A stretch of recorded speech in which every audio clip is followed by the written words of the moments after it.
বন্ধুরা, একটা ছোট গল্প বলি, খুবই মজার। মামা ভাগিনা, মামা সবসময় সবকিছুর দোষ ধরতো।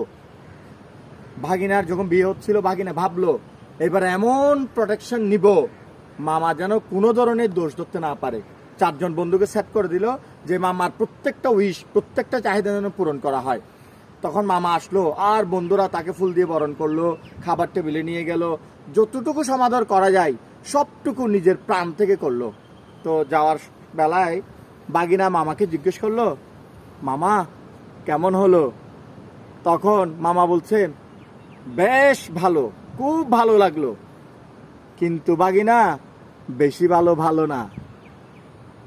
অর্থাৎ আপনি আপনার প্রতিষ্ঠান, আপনার সংসার, পরিবারের জন্য যাই করেন না কেন, ওই বেশি ভালো ভালো নাতেই কিন্তু পড়ে যাবেন। অর্থাৎ সবসময় যত দোষ নন্দ ঘোষ।